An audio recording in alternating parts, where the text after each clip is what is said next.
Looks like we're live right here. Looks like we're live. I'm not actually sure here. Hold on, let me do this again right here.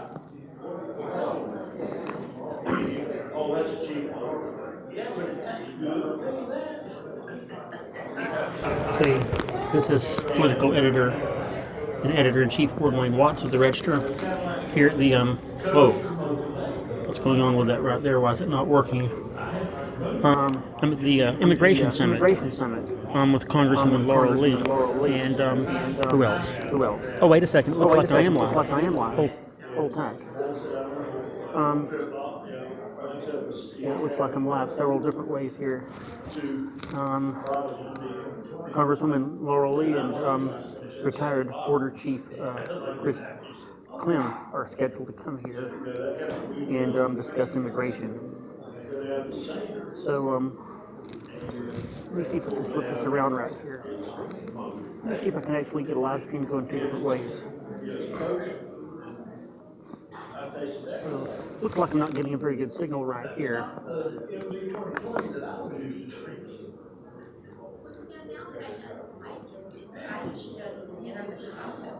What just happened? Okay. What just happened? Okay. Let me restart this. Okay, I'm trying to restart the live stream. Okay. Trying one more time here. This is waiting for the live signal. Okay. I'm getting all kind of problems going live.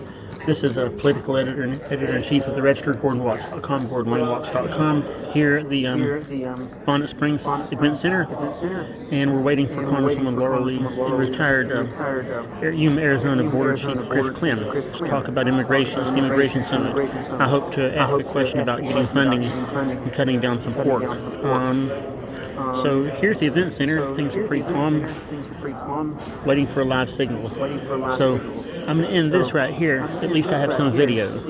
Okay, so at least I have some video of this right here.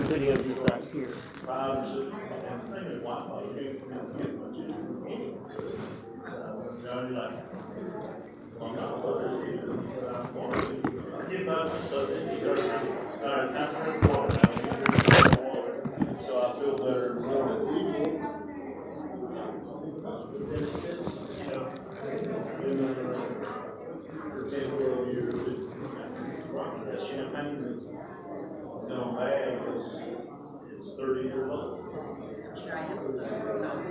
Yeah. And I did that because I 60 bottles of wine and beer. You know, it gets up to 75 days. And wine, you don't want drugs, you know, 75 days of fruit. Ever.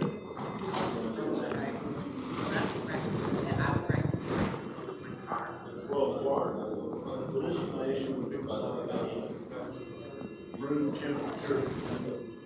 Yes, and that's what the inside is 48 degrees.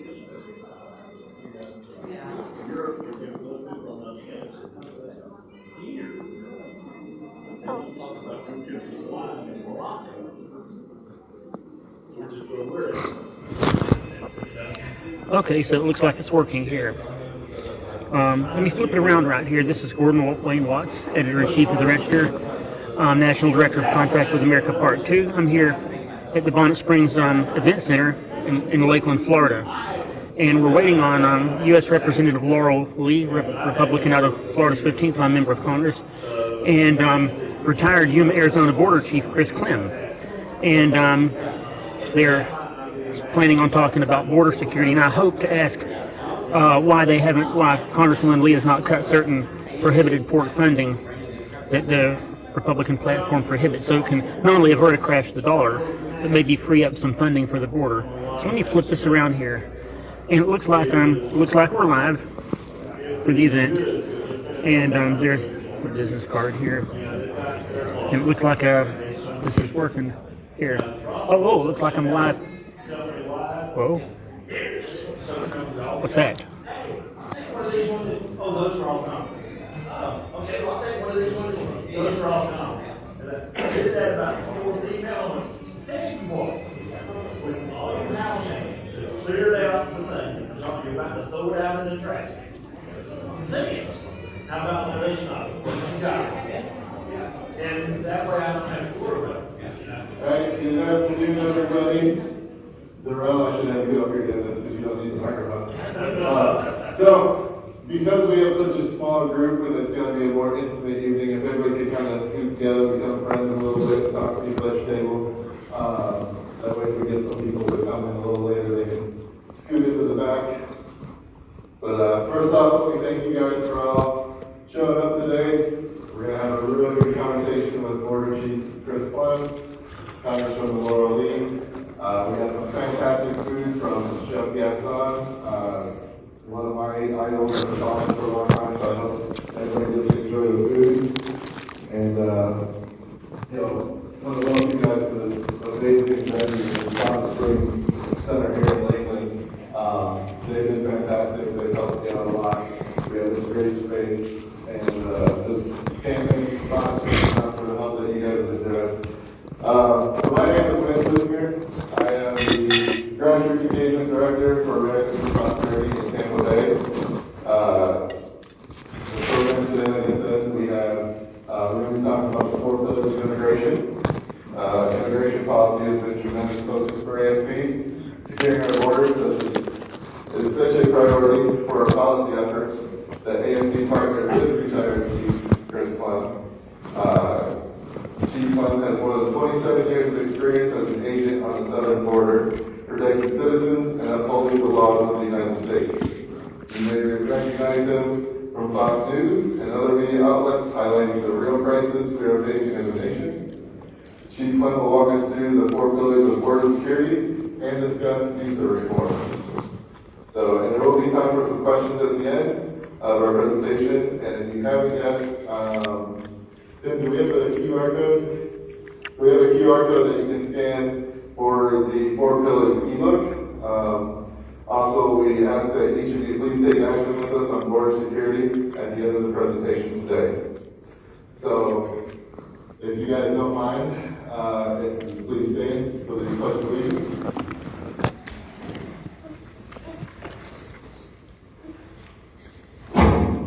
I pledge allegiance to the flag of the United States of America, to the republic for which it stands, one nation, under God, indivisible, with liberty and justice for all.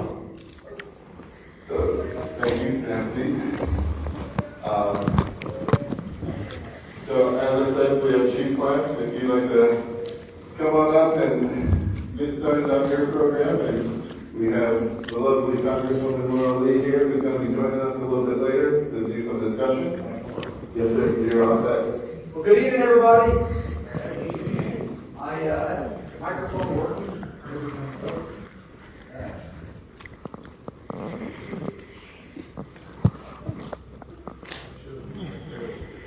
Can y'all hear me? Absolutely. All right, let's go without the microphone. That'll get in the way here. I get to put on my chief hat and use my command voice and be able to talk to everybody. Okay, that you can hear a little better. First of all, thank you all for taking the time to come out here this evening, especially on the college football game night. I think it shows the support and the opportunity for people to hear what's going on at the border and voice their concerns and their opinions about how we fix it and solve it. I'm going to make sure that you all hear what's actually happening. You got a good echo? Yeah? Fine, all right. So my name is Chris Clem. I retired about 19 months ago after 27 and a half years as a United States Border Patrol agent. I wore the uniform until the day I retired, until I had to take the badge off and turn in my weapon. And I served all across the southwest border. I served in Washington, D.C., New Orleans, Louisiana, and then back in Arizona, and eventually was the Deputy Chief Patrol Agent for El Paso sector, which covers West Texas and New Mexico, and then finally in 2020 was appointed as the Chief Patrol Agent of Yuma, Arizona.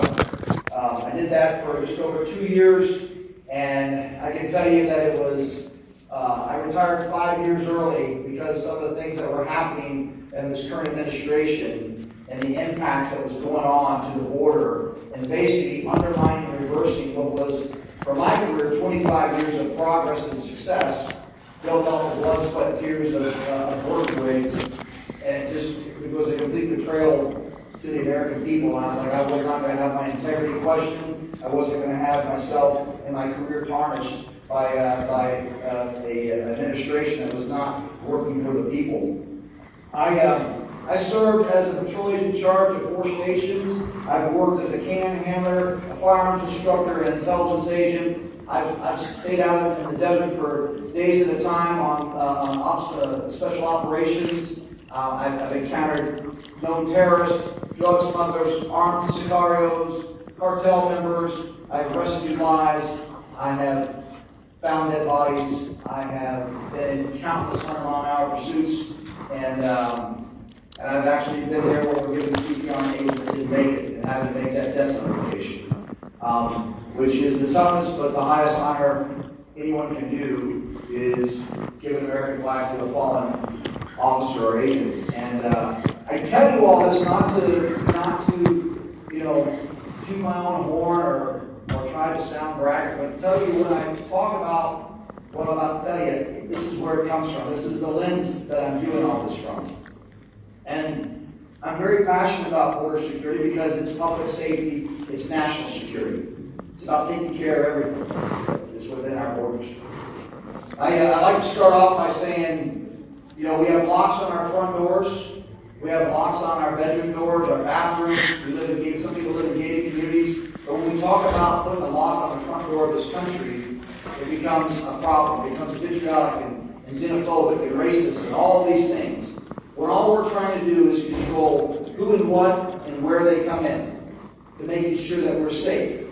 I refer to it as tall fences and wide gates, which is, something that was spoken back in 2008 primary by the late great Senator Fred Thompson from Tennessee when asked about this in 2008, talking about border security and immigration. So that tall fences is the metaphor for securing the border.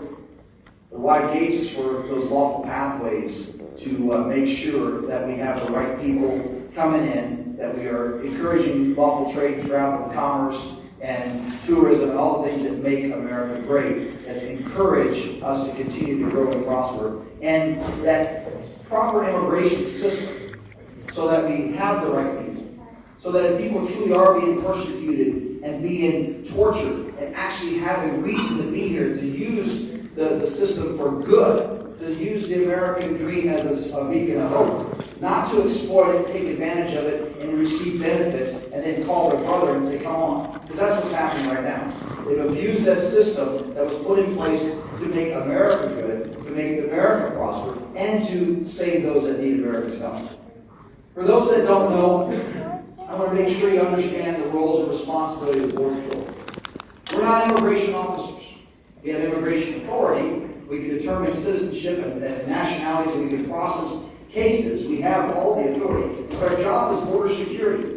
It's about stopping, interdicting, and arresting anything and anyone that crosses illegally into the United States between 2 ports of entry.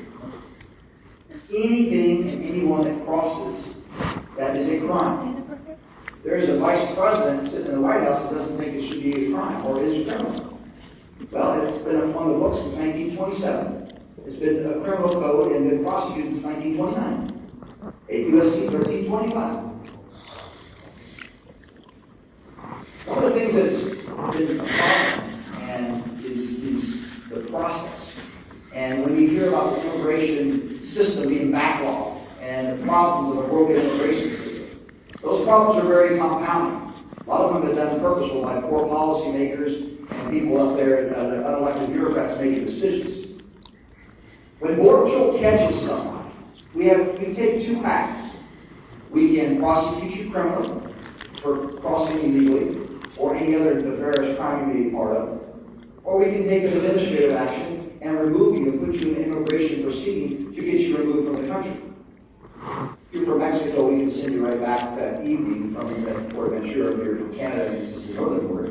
But if you're a non-contiguous country, we have to put you in an immigration removal proceeding. You see the judge, and you get removed. Or the judge allows you to stay under your circumstances. Well, that depends on if you have room at the end. And when you have people in office right now that campaign on abolishing ICE, doing away with law enforcement and immigration detention that creates a problem. You know, and I'm going to talk about this here in a moment, but on day one of the Biden-Harris administration, we began a series of 94 executive orders. And we'll talk about some of the other pieces real quick, but one of those was reducing the ICE detention capacity. ICE is the agency that takes the people over to processing and gets them into their immigration hearing and removal if necessary. Also reduce private security contracts for detention outside of government. If we didn't have a government facility, we needed to have those contracts, so ended private contracts. That not only hurt our immigration detention, but also hurt our criminal courts. Our U.S. Marshals didn't have enough places to put people that were pending their case or were being detained. So there's a whole bunch of compounding issues when they turn around and start making these crazy executive orders. But I'll get back to that in a moment. It seems simple, but it's very important to describe the Border Patrol's operating environments, because it's going to play into when we talk about requirements. Border Patrol has defined 3 operating environments in which we operate in, and it's based on the vanishing point, the egress out to the border, how someone can get further into the country. An urban environment, seconds to minutes, people can disappear. Seconds to minutes. We have to do everything that we can possibly do to slow that down, to impede it, and stop it. That's where the wall makes sense. Sometimes double wall makes sense. Anybody ever been to El Paso, Texas in the room? I know I've asked this a few times in those places. Well, let me tell you, El Paso is it is the largest international city in the world. El Paso and Juarez, and that general region is over 3 million, 4 million people, and it means it's got everything to offer. So a lot of people come there. But in El Paso, you can cross the river and within seconds be in downtown El Paso and blend in. Within a few minutes, you can even get your way to Interstate 10. You can cross the border highway, which is about 100 yards north of the border, cross a 4-lane highway and be in a high school, in an apartment complex, in a neighborhood. The University of Texas El Paso, UTEP, where the sun opens, is less than a mile from the Rio Grande River. So there's a college campus right there. You can disappear. Seconds to minutes. You get to the rural areas just outside the urban environments, there's some egress roads, the routes leading from the border. It may take minutes to hours to get there. And so we still need that infrastructure to help slow it down and give agents a tactical advantage. But it's minutes to hours, and we have a pretty good tactical plan for that. And then you get to the remote areas. It's literally hours to days. Places in West Texas, New Mexico, Arizona. There are a lot of places where people will walk for days before they can get to an egress area. Maybe the wall doesn't make as much sense in those locations, but that's where technology comes in, whether it's cameras or sensors or even drones, or maybe a different type of wall. Maybe that's where, and we've seen that success where we put like a vehicle barrier, Normandy style here, a vehicle barrier, so people can just drive across the desert and get to that egress route. But what I'm getting at is those are requirements that are for Border Patrol to do their job. And every sector is different. Every sector that we have, 9 on the southwest border, 8 on the northern border, and 3 on the coastal, right here in Miami sector. We can't apply the same resources and responses in Miami as we would in McAllen, Texas, or Yuma, Arizona. And so if you've been to one sector, we know the Congresswoman has been to multiple sectors, and they're different. What she needs, Chief Chavez in Rio Grande Valley needs, is different than what I needed in Yuma. And so, as a representative of the people here that goes to Washington, you cannot apply the same cookie-cutter response that typically comes out of Washington, because what one chief needs in one sector is not what I need in another sector. The threats are different, the geography is different, the demographics are different, the resources are different. It makes a difference. So that's why it's so important that we listen to the agents and their requirements and what they need from the ground up. And I'm telling you that we had that going in the previous administration, and then it's fallen on deaf ears. Every encounter of an illegal entry, the Border Patrol has to respond. It is the only agency in this whole immigration enforcement continuum, or federal law enforcement continuum, that can't say no. We watch it, we have to do everything we can to arrest it. You know what, if I catch a smuggling case, and I think I have a good criminal case, I call investigations, ICE investigations, different than detention, but ICE investigations, and say, hey, I got a good case. They're like, we don't think so, we don't have a response. They can say no, so we're stuck with it. We actually have an immigration case, and we say, hey, we need to detain this person because, he's a single adult male. No, we don't have room for that. You have to release him. We can catch 500 pounds of marijuana. We call the DEA, like, yeah, it doesn't meet our threshold. We don't have a agent to respond. What I'm getting at is, even if we just want to prosecute somebody, the U.S. Attorney's Office can say, we don't think it meets enough, not just for simple illegal crossing. If there was any other elements to the crime, we may take it. And we're like, Border Patrol's a lot of other stuff, handling that, carrying that. That's a big problem when you see these second, third order effects about defunding and reducing capacity and not prioritizing things, is that when it hits that border, Border Patrol's stuck holding it. Everybody that we catch, we have to turn them over to somebody. And if somebody says no, or we don't have room because it hasn't been funded, or they redirected money from the executive that was approved by the legislative branch and they use it to other pet projects, that's when you lose attention, you lose space. And that becomes a pull factor.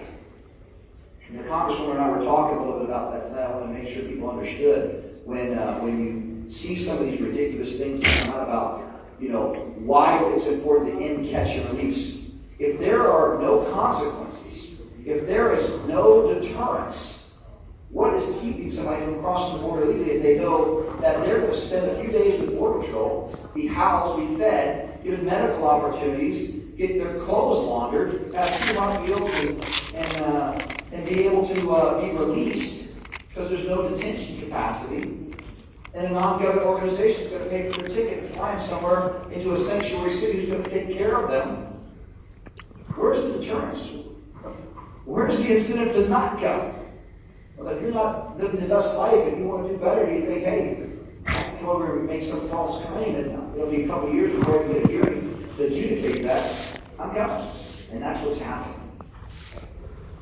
And everybody we catch, we have to deal with this, and that takes money, that takes man hours away. And when we were dealing with large numbers, and I'll talk specifically to Yuma, there were times where we had 4 people on the border covering 126 miles because we were stuck carrying, processing up to 5,000 people in detention, just in 1 second alone. So that was by design because the cartels knew we could sink this area, we will tie up the resources, and we'll come in someplace else. The people that we should be going after, no, because the agent's hands are tied dealing with 500 people on the ground or 1,000 people on the ground and 3,000 or 4,000 people that need to be processed.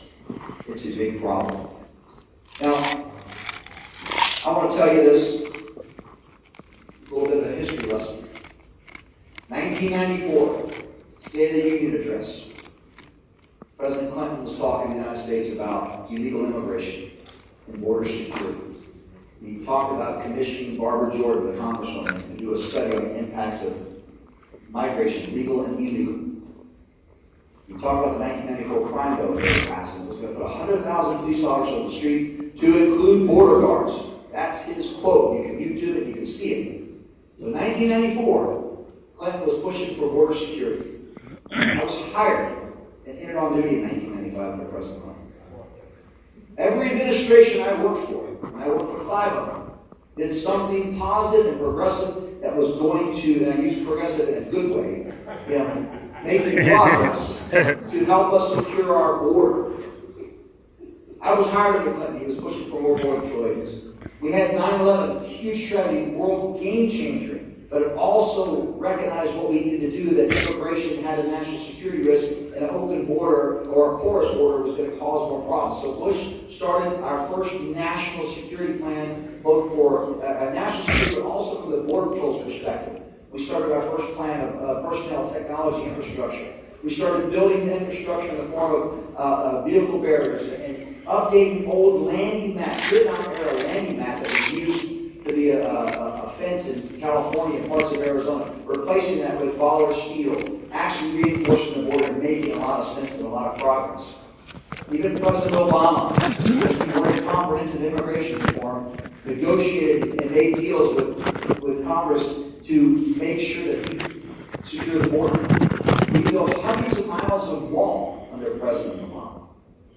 15-foot wall, but it was wall. It was making a difference. Things got kind of messed up in the negotiations, and ultimately the last few years of the Obama administration, the priorities of deportation and border security were changed because of executive actions that he made. One of those famous cell phone and pen calls, moving DACA and DAPA and a bunch of family reunification things that on face value made sense to a lot of people. The mother and father came over here and brought their 2-year-old child, and this child was raised in the United States and ended up going to public school and graduated, and nothing more than just got pulled across the river by their parents. Why are we removing that kid? I think there's some reasonableness. I'd say everybody, but there's some reasonableness for us to have a conversation on.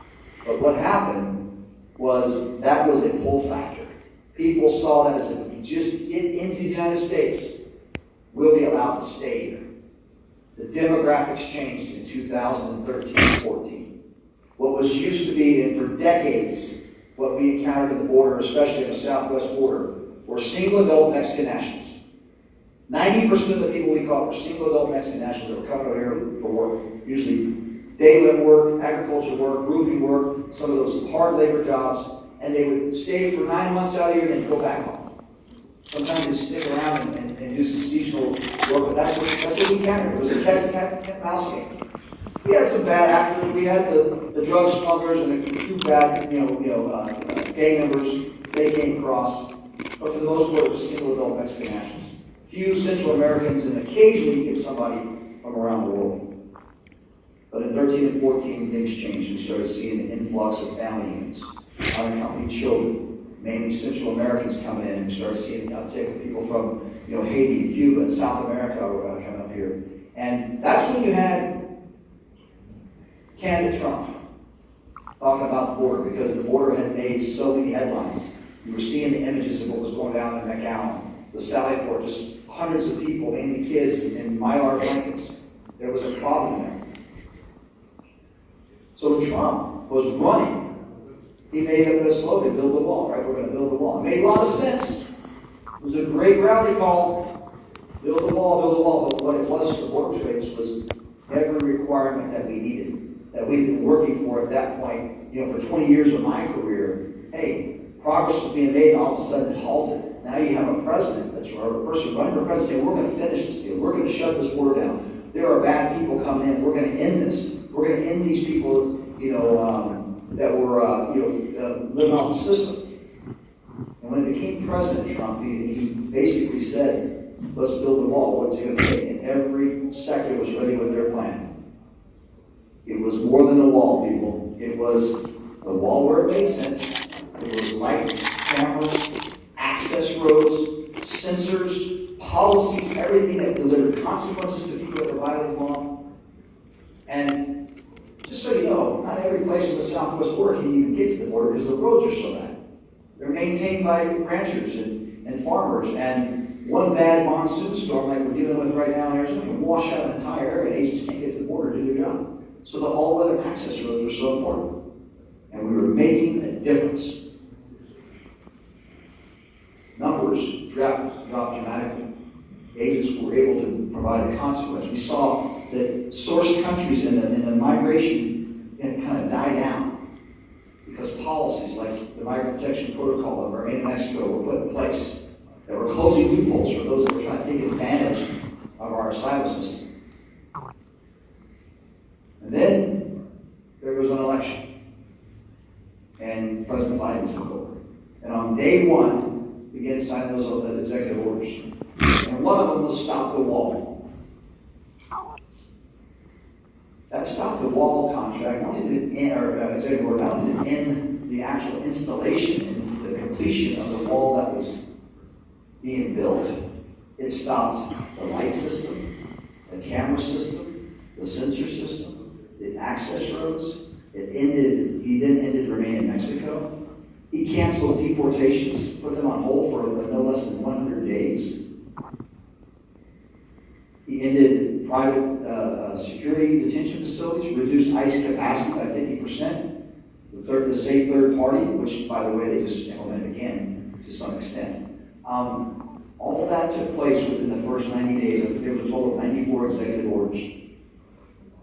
That was a welcome mat rolled out by the White House. And just so people know that it's not just me talking, the numbers back it up. 2019, we had 900,000, just over 900,000 arrests. Busy year. 2020, 405,000 arrests. I mean, just plummeted. 2021, after the election, after all the things I just said, fiscal year 21, we ended with 1.66 million arrests. It went from 400,000 to 1.6 million. 2022, it went up to 2.2 million. It stayed about that same range in 23, and we're finishing this year right now. We're well over 1.5. That's just Border Patrol alone, but overall, at the ports, everything that was inadmissible in legal entry is going to be over 2 million at the end of this year. This will be the third busiest out of the 4 years of the Biden administration. So while they're out there taking a victory lap and doing all this stuff, let's not forget it is still a record-breaking year. And it impacts every one of us. There is no more room at the end. People are being let go and they're coming to your communities. I will tell you this. Not only did I talk about numbers that we've arrested, we're talking about, we had to talk about gotaways. Senate Budget Office, Congressional Budget Office said during a Senate hearing, the numbers that were reported so far into this administration through, I think it was April, was 1.8 million known gotaways. When you cross the border, there's three options. You get arrested, you go back south of Mexico, or you get away. And a gotaway is somebody that we detected, we just didn't resolve it. So we don't know who they are. But statistically speaking, we know there's some bad people in there. Because we caught over 375 terrorists in the last couple of years of this administration, compared to 14 that entered in the Trump administration. The criminal numbers, over 52,000 criminal non-citizens have been encountered by Border Patrol and CBP over there, just Border Patrol, under the Biden administration compared to 21,000. To be considered a criminal alien, you have to have a conviction, a record here in the United States, or a record somewhere else where we have a relationship to where we share information. So that means these are people that have been caught, convicted, removed, and came back in. Over 52,000. Every criminal category that CBP, which is Customs and Border Protection, that is the Border Patrol agency, every criminal category they monitor has gone up 25 to 50% under this administration. That's immigration cases, drug cases, assault cases, sexual assault cases, murder, drunk driving, and other crimes. Statistically speaking, that is in your gotaways. We are seeing that play out. Not only people that have been caught and released, but there are people showing up around the country that are committing heinous crimes that shouldn't even be here. While we are dealing with massive humanity, and we are having, our agents tied up doing things, even our port officers tied up doing things, that's creating vulnerability for things like the fentanyl crisis that's happening in this country. We're doing a good job of catching it, especially in Arizona, but anybody that's in law enforcement knows if you write 10 speeding tickets, you just wrote 10 speeding tickets. You didn't stop speeding. You just stopped 10 speeders. We caught 265,000 fentanyl pills. We just caught that many. That just tells you that there's that much coming in. We got to do a better job. We got to figure out how do we shut it down from coming from China. How do we cooperate with whole Mexico County to keep that poison from coming over here? It's overwhelming communities. It's killing people. It's a plane crash a day. 300 people dying a day. If we had a plane crash a day, we'd shut down the airline industry and figure it out. But for some reason, we're not taking that same approach when it comes down to the border and securing it, or China, or the Mexican cartels. There's been, I want to make sure that we have the Congresswoman and I have plenty of time to have our roundtable discussion and Q&A, so I'm going to jump through some things, but I want to hit on a few things. I will never broad brush demographic or race or culture. It's unfair, it's not right, it's not how we are, and I wouldn't want anybody to do it to me or this country. But it is a matter of fact that China is our biggest geopolitical foe right now. 2020, there was 450 Chinese nationals, approximately 450 Chinese nationals apprehended entering the country illegally along the southwest border. Last year, it was over 24,000. By June, it was already over 24,000. So approximately 50,000 Chinese nationals have been apprehended at the southwest border in the last 2 years. And you don't just get to leave China. You don't get to just go to the travel agency and go. You have to kind of be allowed to leave China. And they're flying directly and indirectly into Mexico and then working their way into the border. And a lot of them have been coming out in the California area. And they're being processed and they're being released. Now, I'm not saying every one of them are bad. And probability is that 99% of them are good. But it's that 1% of those that could be subject to coercion that can create a threat to this country. China's playing the long game. They're the ones that are providing the majority of the fentanyl coming in here and killing people. They're not going to beat us militarily right now. You know what? They play a marathon and not a sprint. They can chip away. While we're arguing pronouns and who can go to what bathroom, they're building capacity around the world. Our neighbors to the south, South America as well. So we've got to look at that. If there was 50,000 soldiers pointing at our border with guns, we would do something about it. But why we allow this to happen in this manner is unknown to me. I will tell you this.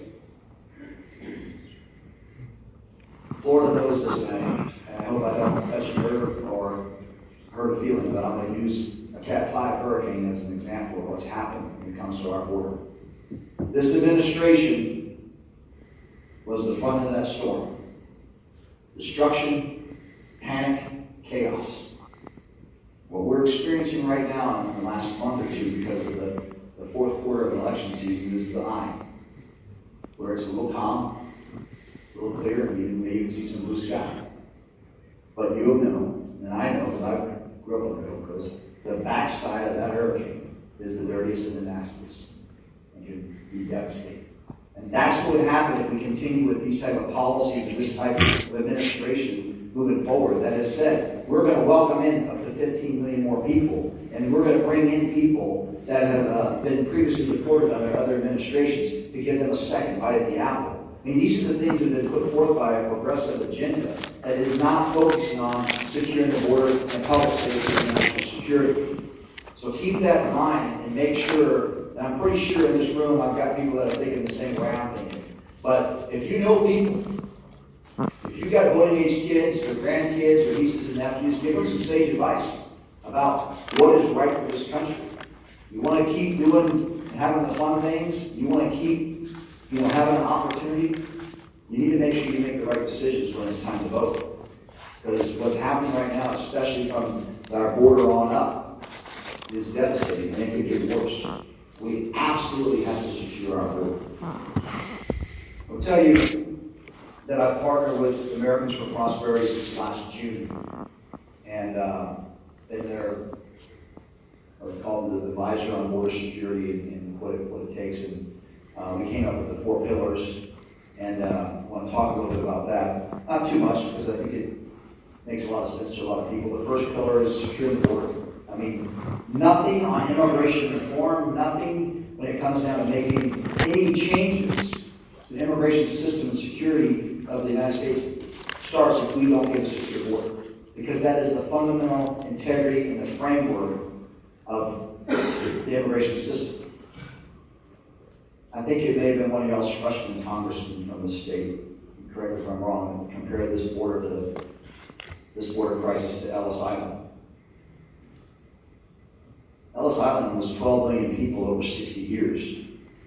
And we boarded the ship before it even got to the harbor, and we quarantined people, and we separated people, didn't have sponsors, didn't have documentation, didn't have the paperwork. And if they did, and they were sick, they wouldn't even allow it in until they were better.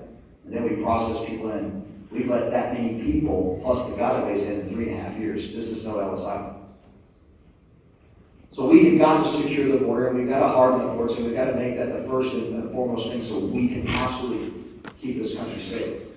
We also need to make sure that if we do not, I want to make this very clear, if we do not have the workforce or the people in this country that are necessary to continue growth and prosperity, whether it's in business, whether it's in agriculture, whether it's in academia and research, we need to be able to attract and retain the best and brightest. Because we're losing that battle with countries like China and around the world.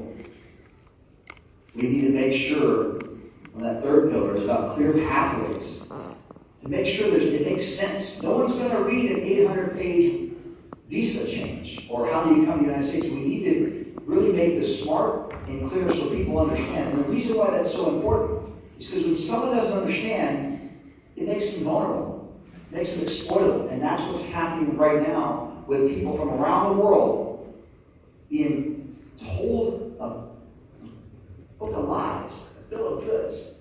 Oh yeah, we come over to the United States, so let's just stay. So they pay the money to a smuggler, and they get exploited. And if they're lucky, they get in. If they're unlucky, they get put in trafficking, and they get sold into slavery, or prostituted, or even organ harvesting. Things like that that are occurring. They're definitely going to get assaulted along the way because they got put in a pipeline because they didn't understand the rules. So we've got to clear up those pathways and make sure that people have the right ways to come in here. And then absolutely, unequivocally, would agree to these pillars if there wasn't a consequence for people that abused the system and exploited the system and exploited people. So if you're smuggling somebody and we catch you, if you're trafficking somebody and we catch you and you're using our system, there is a consequence. And lastly, on the pillars, it's probably the most difficult because I think the first three are attainable where there's a will, where there's a power and movement, where we the people demand it of our officials. We can get those three done. The fourth one is transparency, especially from our DHS, about what's happening at our border and what's impacting American lives. Because I can tell you, and I've been quoted on multiple times on major networks, this administration is more about securing their narrative than securing the border. And that's what they do, because they're selling you a bill of goods on what's happening down there. As I kind of wrap up my formal remarks, I want to just close on a couple current events. So I want to talk about some of the latest and greatest things that have happened. You hear people talk about the bipartisan Senate bill that was blocked. That was the toughest bill in decades. Showing up in a lot of advertisement, you're hearing it on the radio and TV and at certain conventions if you tuned in. But I can tell you that that was not a border security bill. That was an immigration and migrant facilitation bill. It did nothing to secure the border. What it did is ensure and codify in law the amount of people that would be accepted to apply for asylum every day. Of course, over a 7-day average, if it reached 2,500 over 7 days, then, and I think actually in the bill it was 2,500 over 7 days. Anyway, it basically said you can send this many people across, or actually you can send an infinite number of people across. But once we hit 2,500, they couldn't apply for asylum. They'd have to, go back to the end of the line, and they would have to go through a proceeding. But the first 2,500 we were good with. That's not border security. That's a pull factor. That's rushing to get to the border and waiting in line to cross illegally or do something to that effect. It did not do anything about policies that gave consequences. It added a few more border choices. It got to 1,000 or 1,500 border choices. Let me tell you something. The last budget cycle that I was helping build it up in 2020 for the 23-year budget, fiscal year 23, we asked for 3,000 to 5,000 border choices. President Biden gave us 300. Didn't even keep up with attrition that year. So 1,500, 2,000, whatever that number was in that bill, wasn't our requirement. We needed much more than that. The one thing it did do, though, was added capacity back to ICE, gave them 50,000 beds, average daily population. But guess what? That's what they started with. That's what they cut. So that Senate bill was weak. It didn't send any additional resources to support Border Patrol. You hear the talking point, it's for technology to help detect fentanyl at the ports. They already have the technology. It's there. They've just taken the operations money and the maintenance money and moved it to their pet projects. Because that gives a little bit of latitude to the executive, the way appropriations are written. But the money is there, they just use it. Now they're just blaming somebody else. They added more overtime pay for border patrols for a higher rate of pay. Let me tell you, agents don't want to work overtime processing and releasing people. They're burnt out because they've had to process 10 million people over the last 3.5 years. It's a nice gesture, but again, that's a band-aid on an open wound. There was nothing in there that was shutting things down. Yeah, there was some more immigration judges they were adding, and some more immigration asylum application or asylum personnel to help facilitate. Everything was about making this faster, nothing about stopping the flow. HR 2 that was passed by the House, thank you, has been sitting on Schumer's desk for about 19 months now. That was a tough border security bill. Because other than Section 1, which is definitions, is typical in a House bill, the next 4 or 5 sections said, finish the wall construction, reinstitute remain in Mexico, hire more border patrols, put up a wall, put up a technology plan, hold people accountable. The first 4 or 5 sections of that bill were about border security. No fluff, just get it done. Wasn't attached to Ukraine funding. It was about getting it done to take care of the American people. And it's been sitting there in the Senate's desk, the Senate leader's desk, for 19 months. That was a tough border security bill. That was at least the fundamental foundation that should start from, because it started out securing the border. It sickened me when President Biden came out with a big old backdrop that said Joe Biden secured the border when he gave out his executive orders, which did nothing but kind of facilitate what I was talking about, allowing people to come in. You hear right now the victory lap, kind of that eye of the storm that I was talking about, that this is the lowest numbers we've had since Trump. All right, now Trump's the bar, the measurement of success is 50,000 arrests by Border Patrol in a month. Thought he didn't know what he was doing. I thought those were terrible policies. Now it's the measuring stick of success. So they're bragging about 56,000 arrests in the month of July, the lowest since September of 2020, I think. Former Obama-Biden Secretary of DHS Secretary Jay Johnson said 1,000 a day is a crisis. I don't know what 2,000 or 3,000 a day would be. We've been living that for 3.5 years. 56,000 a day, if you do the math real quick, is about 1,800 or 1,900 a day. 56,000 a month is 1,900 arrests a day. It's crazy. But here's what they're not telling you. Is that there's actually 170,000 inadmissible people came into the United States border in the month of July.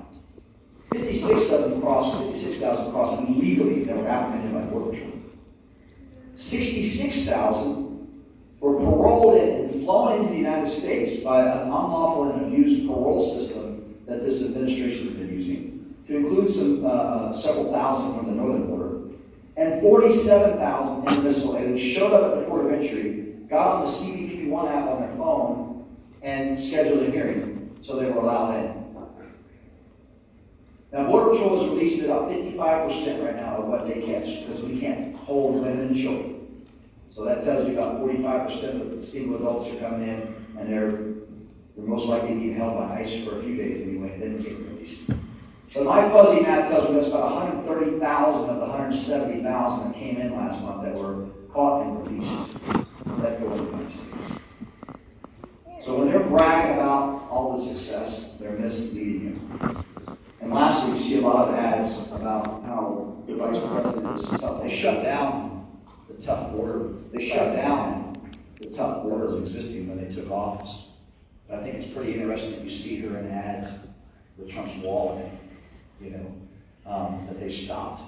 So any ad you see where there's a strong bollard wall and the top part has got a, what we call an anti-climb panel, that was built under the Trump administration. It's 30 feet tall, and it's exactly what the Border Patrol said that they needed. So I find it kind of interesting that is happening here. I will say this as I turn it over to our Congresswoman, and we're going to panel a little bit on a little fireside chat. is that do not allow immigration and border security to be conflated, because that's the problem. We need to start with securing the borders to keep America safe, to keep our communities safe, to keep our children safe. Border security is national security. That's more than just a hashtag that you see on social media. Every town is a border town if we don't have a secure border. That is playing out in real time across this country. Every state will become a border state without a secure border. So I would, again, implore you to make very sound decisions in this upcoming election to make sure that you hold your elected officials, even at the state level, all the way up to the federal level, to make sure that they back securing the border, because our country depends on it. It's the most important thing that our government can do is protect its people. And it starts with securing the border.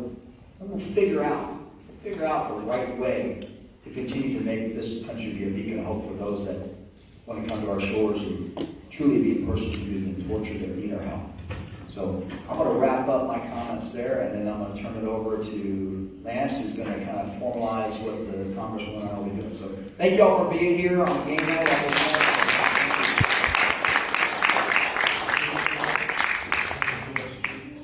Appreciate you coming out. So with that, we're going to move into our discussion part of the panel. So Chief Clem, if you'd like to have a seat at the table. And I'd like to welcome our Congresswoman Laurel, was sworn into office in the United States House of Representatives on January 3rd, 2023. She proudly represents the 15th District of Florida, which encompasses eastern Hillsborough County, including Donatassa, I hope I said that right, Plain City, and Fort Brandon, as well as parts of Pasco and both counties, including Zephyr Hills and West Lakeland.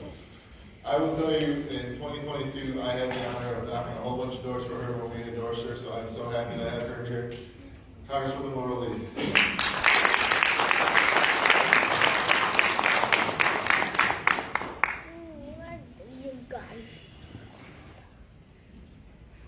Thank you so much for coming out today. Well, it's my pleasure to be here tonight, and I want to start by thanking you all so much for spending your evening with us. This is, without question, one of the most critical issues that we are facing today in Congress and in America. And one of the things that we have worked on, so I've been in office now, we're going on about 18 months. And one of the things that we have worked on, week in and week out, most weeks I go up to Washington, D.C. and fly up on a Monday, maybe get home on a Thursday, and while we're there, one of our most important functions is congressional oversight. We have the authority to bring in witnesses like Chief Clem, to bring in people who are seeing these problems firsthand, who can give us the information that we need to show the American people so that they know what matters and they know what they need to be thinking about when they go to vote. But the other thing that Republicans in Congress were really committed to in this Congress was that we understand that the very best way to see a problem and to get the best perspective on it sometimes is to go to it. So for me, in the Judiciary Committee, we had a focus on violent crime. So I've traveled to New York and I've traveled to Chicago. We had field hearings on violent crime. I served on the task force that's investigating the assassination attempt on President Trump's life. I've been to Butler, Pennsylvania. I'm going back to Butler, Pennsylvania again tomorrow. And when it comes to the border, we've gone over and over again. I've had the opportunity to go to Eagle Pass, to go to McAllen, to actually spend time talking to Border Patrol agents, first responders, teachers, ranchers, people who live in these communities who can share with us how it's been affecting them. Those stories are absolutely the most important thing we can be conveying to the American people. So Chief Clem touched on so many things that are critical to understand. First and foremost, that Republicans in Congress have been working on this problem since day one of the 118th Congress. And we passed the strongest border bill in a generation and sent it to the Senate, where it continues to sit with inaction. The so-called border compromise bill, which incidentally never passed the Senate, never came to the House, there was never anything for us to vote on. That bill was 300 pages long, over 300 pages long, and the first 100 pages didn't have anything to do at all with the border. So what Chief Clem told you is absolutely right. So with that, I know we've got some questions in mind we want to go through, but I just thank you so much for being here. I know so many of you in this room, and we're fortunate to be joined today with community leaders, thought leaders, political party leaders in our community, and you all are the people who have the ability to go and tell your friends and neighbors, to go tell the people that your children go to school with, the people you worship with, the people that you work with. Tell them what you heard here tonight, and tell them what you know about this issue and how we can solve it together. So I'm just very grateful for your time. I'm not happy to take your first question. Well, thank you so much. So we will start with Congresswoman Lee, and Chief Clem will have you kind of follow up on that. And we really want to dive deep, take 2 minutes to really think about, because these are pretty top-line questions, but to kind of dig in deep as to kind of what the details are. So Congresswoman Lee, what has Congress been able to do or has been limited to do with the current policies in place? Sure, so the biggest things we've touched on tonight, first we did in fact pass a very strong border security bill early in this Congress, but we don't have partners in the Senate willing to take it up and debate it. Second was oversight, that we have brought witnesses, we've brought border patrol agents, we've brought the families who've lost children, who've lost spouses to violent crime as a consequence of our open border, or lost loved ones due to fentanyl poisoning. To tell those stories and make sure that we were getting the information that we needed as Congress to have, and the information that we needed to share with the American people. And the culmination of all of that work and all of that oversight ultimately was a vote to impeach Homeland Security Secretary Alejandro Mayorkas. I served as one of the impeachment managers in the House of Representatives, so spent a lot of time working on building the case, building the facts and the evidence that led to the support for that vote to impeach him. And that included both really his willful defiance of the law, that time and again he knew what our laws, just like Chief said, our laws are on the books already that make these things a crime. And Secretary Mayorkas, knowing that, made policy decisions again and again and again not to enforce our laws, which when he raised his hand and took that oath was not his decision to make anymore. So that willful defiance of the law, he's had courts tell him that his policy decisions are unlawful and unconstitutional, but he persisted to pursue that path. And ultimately, his actions and inactions created what we believe was a sound, factual, and legal basis for impeachment. And so that's what we did. Another thing that's important to understand in the current landscape of dialogue. So, and Chief did a great job talking about this. President Biden made a decision through executive order, as soon as he took office, to suspend the policies that we know are working. So right now, without any action by Congress, he has the power to undo those same policies. So for 3.5 years, he has had the ability to go back to those policies. Chose not to. Chose to give us the crisis that we face today.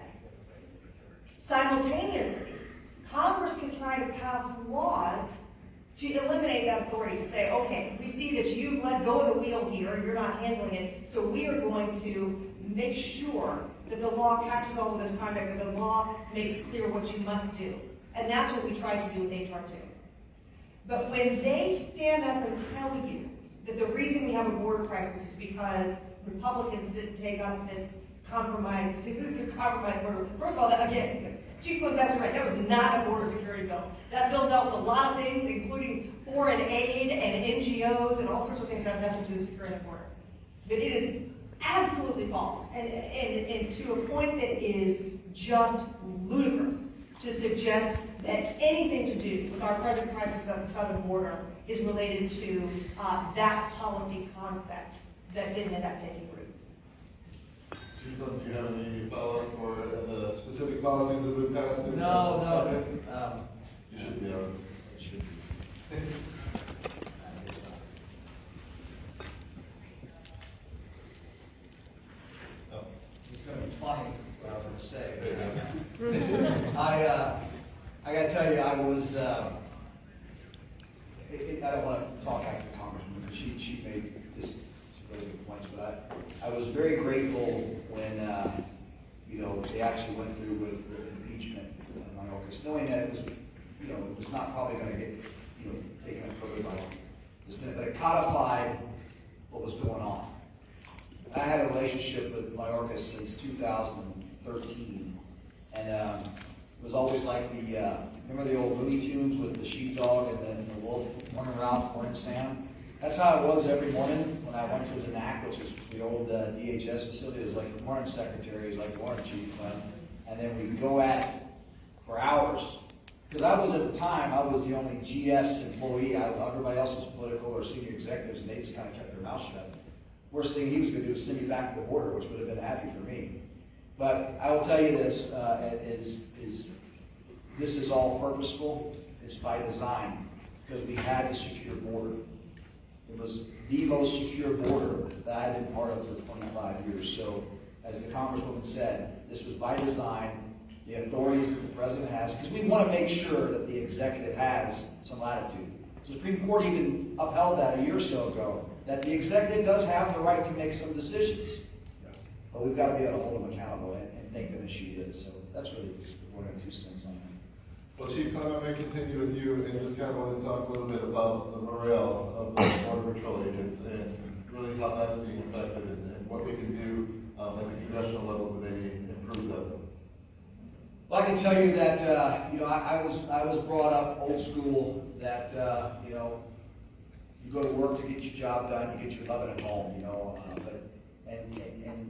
if things were bad, things were tough, you just kind of put some dirt on and you get back in there, and that's true to the extent. But when you are a purpose-driven person and you take an oath to a purpose-driven organization and a mission that is uphold the laws of this country. You take an oath, the Constitution, the oath of office, and you see that support that you had, especially under a commander-in-chief and a president like President Trump, who championed the Border Patrol. For the first time in a decade, we were like, people knew who we were. We didn't like the attention, but we appreciated the attention. We just wanted to get our work done. And to be vilified and demonized, and to have the things that were actioned on from all the years, like I mentioned when I was talking, the years of requirements were finally being executed and implemented, to have that all come to a screeching halt by executive orders, and then turn a blind eye and leave the Border Patrol underwater, holding the bag with zero support. It took a hit. What we thought was ineptitude the first few months was ended up being, we knew this was driven by design. And I will tell you this, the lowest of lows, the deepest part where it hit me, and even my morale as the chief was like, man, this sucks, pardon me. That's how it felt. Was Del Rio, September 2021, the horse patrol incident? Where you had what was an iconic picture of an agent with a hat, chaps, using the split reins to control his horse, rounding up and keeping people out of the river. And actually what had happened was there was so much going on that on the Mexican side there was actually food trucks. And that one particular migrant had gone to get food, or a group had gone to get food, and the family was coming across the water, and this guy went and stole it. And the agent on horseback went after him and said, hey, no, you get over here. It was curtailing. That's when he was using the split reins to control the horse. Beautiful photo. Water. Guy running. The bag in his hand. People coming down the hill. There was no whips. You don't use whips. Those were reins held in the hand by the agent, used to control the horse. Spin it to get the horse to go different directions. But the President of the United States, parroted by the Vice President and the Secretary, echoed a lie or repeated a lie that those people were whipped. And the President of the United States said, those people strapped, they will pay, in his fake angry voice, right? And he did that. I was 1,000 miles away in Yuma, and I wanted to throw up. I had a pit in my stomach. I can't believe the President of the United States just condemned Border Patrol and vilify them like that. I felt so sorry for those agents' families. Their wives, their kids, their parents who are up at night worried about their kid going to come home safe that night. He has a dangerous job and then be called out by the president. You want to talk about deflating and already kind of, the air was seeping out of the morale. It was pushed to a low right then. Lie. It was a deflection and an opportunity to vilify an agency that had been championed by the previous administration, that had been championed by the American people. It was also an opportunity to deflect of the 16,000 people that had crossed within 72 hours were right there at Eagle Pass. In a complete embarrassment and a direct example of poor, failed policies. So why not vilify the agency? That's what they took. Because this administration doesn't take any responsibility. Let's blame somebody. See, it's those racist, bad Border Patrol agents doing that. That's what this administration did. They knew it. They knew those were lies. We had a rash of suicides over the next year or two. Across the Border Patrol and CBP, record highs. You know, I will not ever say that it was the border crisis that caused it, but I will tell you that if you're suffering, you're having some kind of issue at home, financial, physical, a loved one, addiction, you've done something wrong and you have no place to go, and work and that purpose-driven mission was what kept you doing the right thing and keeping you going every day, and then you have that taken from you, and you're in a tough organization as it is, it's not easy being in law enforcement. There's things we can do to make it better, but there's nothing we can make it easy. I think that pushed people over the edge and caused that. So what you can do, and what I specifically did is, you know, I started bringing in mental health experts to come in and talk. Former NFL players, guys that, you know, suited up on weekends and battled, came in and talked to the men and women of the Border Patrol, saying, "Hey, thank you." Because I could go to the muster and I was feeling my morale was low. And they could smell a rat. I wasn't going to BS a bunch of Border Patrol agents that think things are great. Let's give it the old college try. Like, it's miserable. Only us can take care of each other. So I invested a lot of money and funds out of my operations to make sure that we provided the training and the resources. So, and I kind of put the message out there. You're going to have to roll up your sleeves and get dirty and go do the job. But if things are tough, come back and let's talk about it. Because we still have a commitment to that oath, and we still have a commitment to the mission. So I would ask the Congresswoman, I would ask the audience here, and we've got members of law enforcement back there, obviously thank them for doing a thankless job. And support them and encourage the people that hold the budget strings to make sure that there's funding there so they can get the support they need, because it's not always them, it's sometimes their loved one at home that's dealing with challenges, and that's weighing on the men and women in uniform.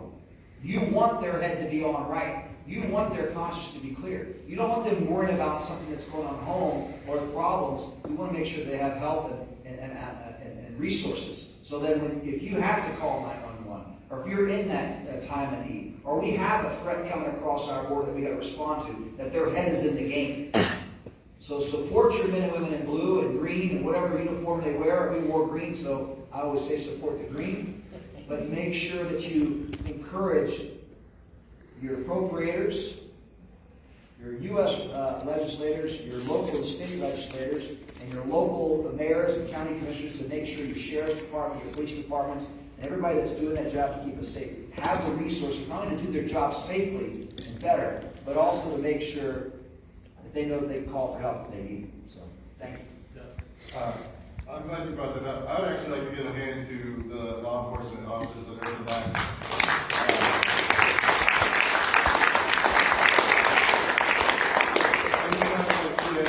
Whether it's blue or green, I always make it want to go up and just thank them for their service. And if you know me personally, there's a little bit of kind of a joke to that. But I mean it sincerely, wholeheartedly, because they're the people that keep us safe.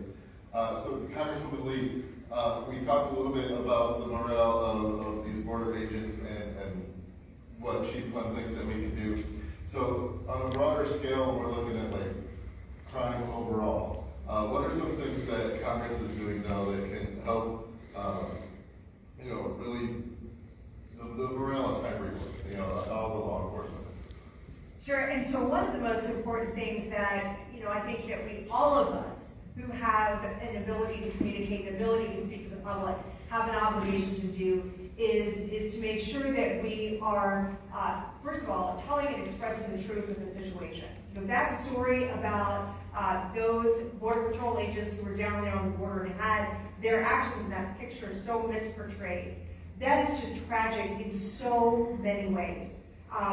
First of all, what was portrayed was completely false. And second, so there they are, doing their jobs, out there working hard every day to keep the American people safe. And not only are they not getting credit for that, for what we should be saying thank you and appreciating and honoring that service, they're right there in the front lines of some political argument and used as fodder in a story that isn't even true. So, the rest of us, I think, have an extra obligation to be sure that we do speak truth, that we do tell those right stories, those stories of commitment and courage. And I will, just the other week when we had a hurricane come through, one of the days that I was in the district, I spent the day with some of our local firefighters and went out with them on a call, spent the day with talking about how they're doing, what they need, their budgets. And every single time, I wish every American would spend a day with first responders once in a while. Because to see what they do, just on a given Monday, and the people that they encounter us in our time of greatest need, and without asking a question, without a second thought, jump in to help us. And that's what these men and women on the border are doing every day too. They sworn an oath to protect our country, to protect our border, to protect Americans. And we need to be sure that in every single one of these silos, we're getting them the equipment they need, we're getting them the support that they need, there are enough of them that they can do the thing that we're asking them to do and do it safely. And the facilities that are required, whether it's a detention facility, whether it is a command post, whether it is a fire truck, whatever is the facility that they need, that we as appropriators understand what those things are, and that we're being good stewards of our budget and providing those necessary tools. So, I think we all have an opportunity to make sure that we're shining a light on the work that is really being done every day. In my background, long before I was in Congress, I was a federal prosecutor and a judge. So I have a long history of understanding the sacrifices and the extraordinary things that the men and women who work in law enforcement, whether it's at the state and local level or our federal agents, I have many years of working with them and understanding the things that they're doing behind the scenes every day. And, it takes one, out-of-the-way workers to frustrate America about the entire agency. But the reality is that when you get out of Washington, D.C., and decisions that are being made for political reasons and with political agendas in mind, the men and women who are down here in our community doing this work, the men and women who are there on the border doing this work, are truly our heroes. I'll stay with you, Congresswoman Lee. What are some of the biggest factors that you're running into or that you're seeing Congress run into that maybe we're not quite as aware of, or some of the details that maybe clearly are not being shared in the mainstream media, but some of the things that you're seeing firsthand in Congress that either we as a community can help with or just that we can be aware of so that we are able to look those stories up? Sure. So I think one of the biggest things that's important to bear in mind is that over there in the House, we did pass the strongest border bill in a generation. We have been going down to the southern border to try to raise awareness and shine a light on this problem and to try to tell the true story. Not with bias, not with spin, just the reality, the data, the facts, what's really happening down there. But just like HR 2, just like the impeachment of Secretary Mayorkas, when we don't have partners in the Senate, that's where it goes to die. That's where it all goes to die. And so we can't, as much as I wish every week that we could, we can't make law alone sitting in the House. So we need partners in the Senate, and we need partners in the White House that have shared objectives and goals. I do believe at this moment in history, at a specific moment in history, that there is a larger appetite across the political spectrum for solving this problem.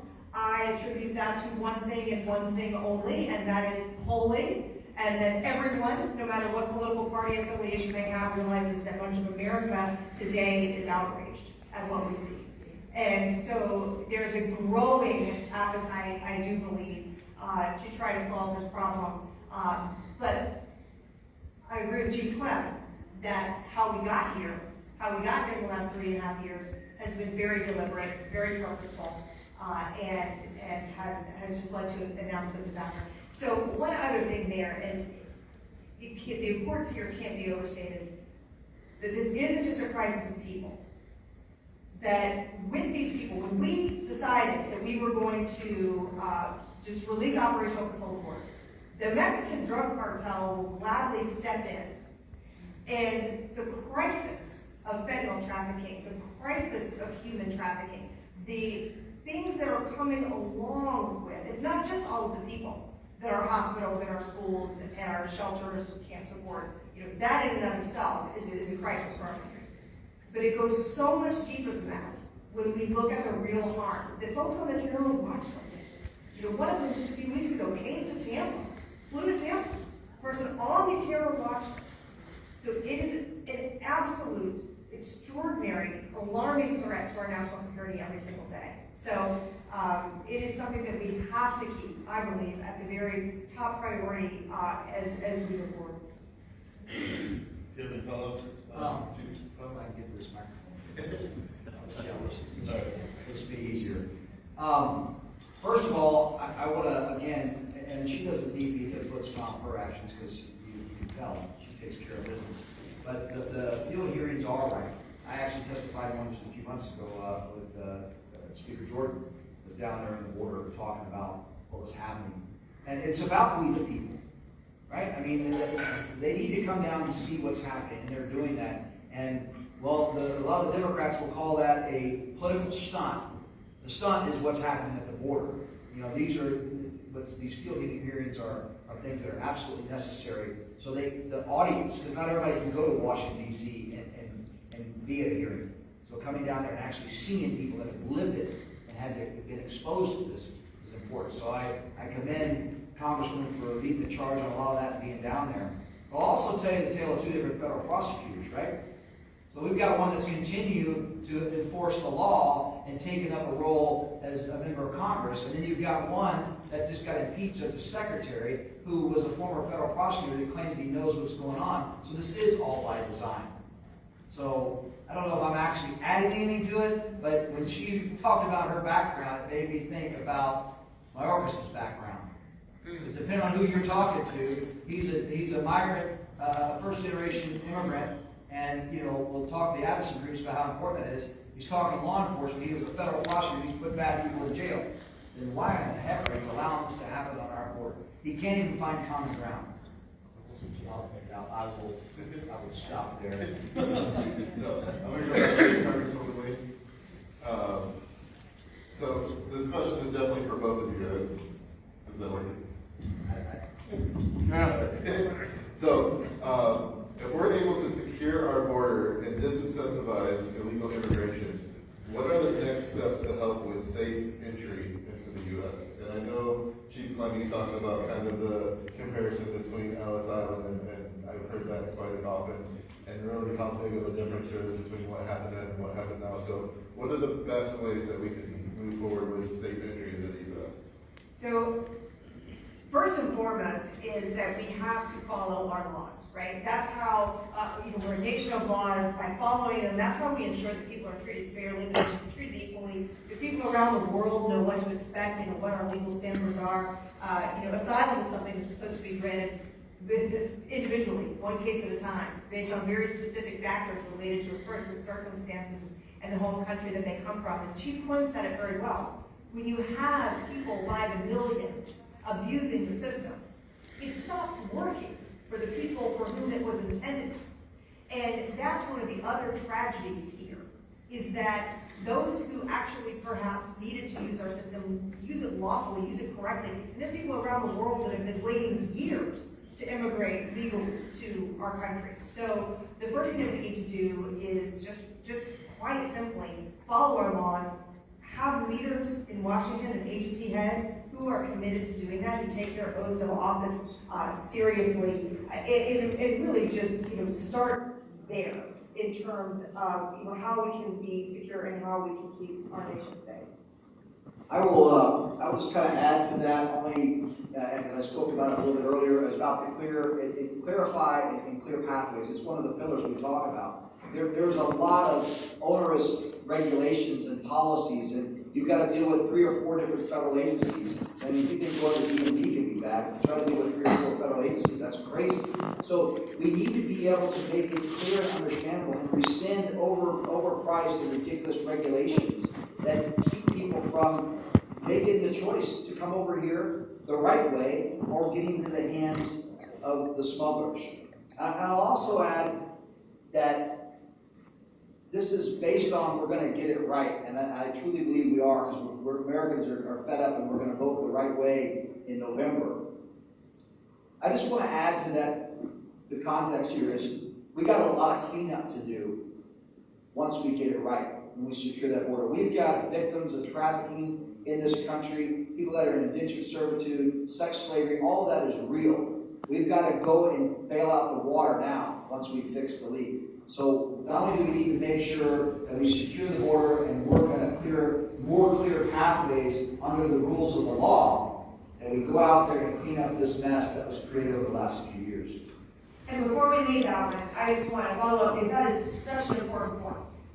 And any narrative that suggests that it's somehow humanitarian, that we just throw open our borders and let the world in, is missing and completely ignoring the reality of what's happening. So the people who are crossing the border under the present lawless circumstances are so often coming in victim to owing huge sums of money, or victim to human trafficking, or victim to being exploited. So the idea that it is somehow, even if we were going to set aside for a nation of laws, and that's the foundation of our future and our national security, the idea that we're somehow helping people by becoming lawless is just completely and utterly false. Okay. Yeah, good. Okay.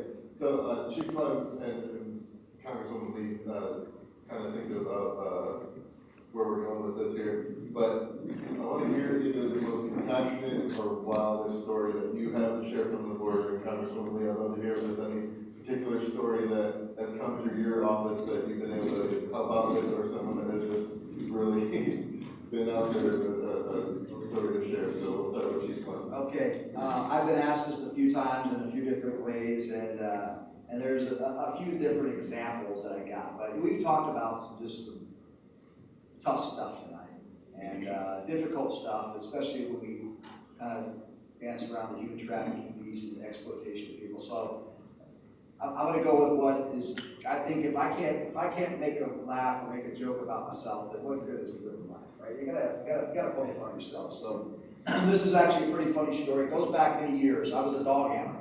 One of the best jobs. I mean, I had some fancy titles.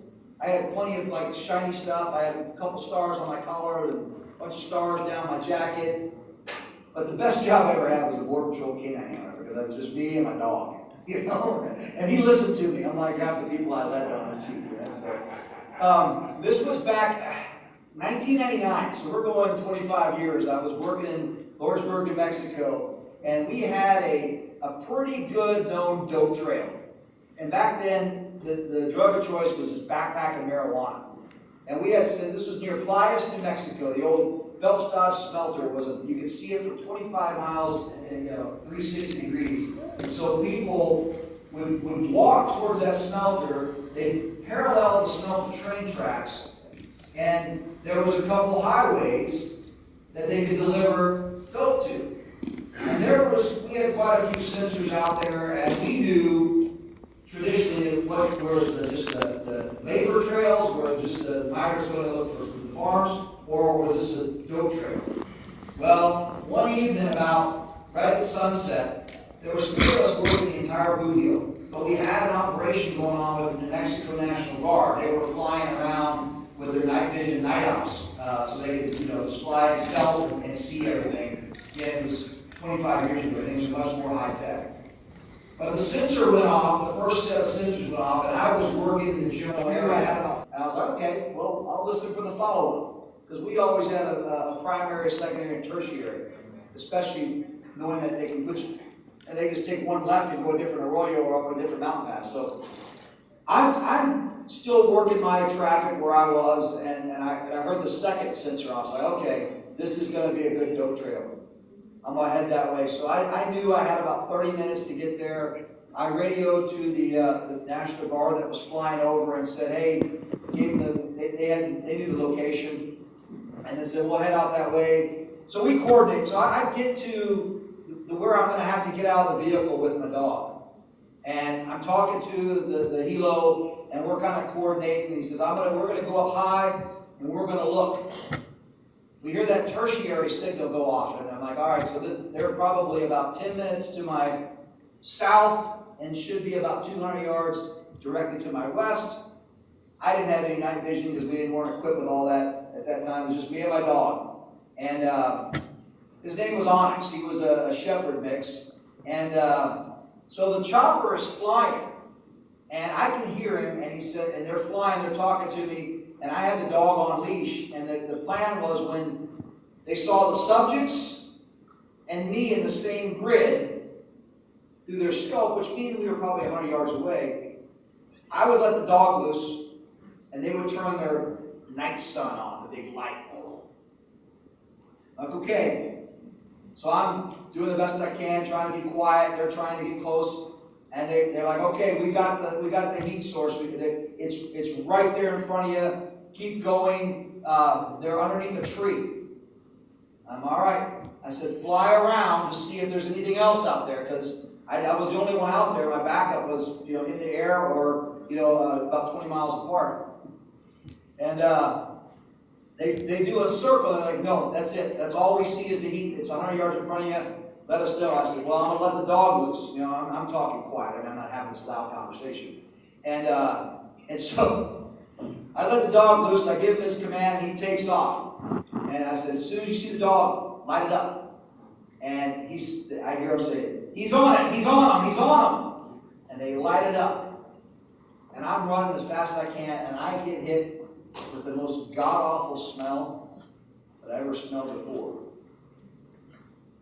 That was a bloated cow that they had seen. I don't know if you know what a dog does when it runs, especially a patrol dog, runs up and sees a bloated dead animal. It likes to jump on it. Its instincts kick in. And it likes to jump on things and roll in things. And it burst that cow.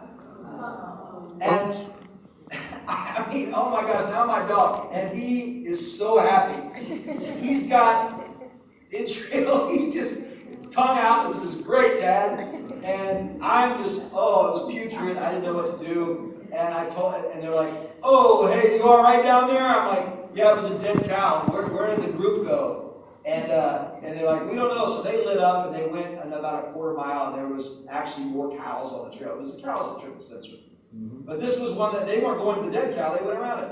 But my dog did. So I had to call him back. I didn't put the leash on him. I'm like, come on, buddy, come on. And now I had a Jeep Cherokee.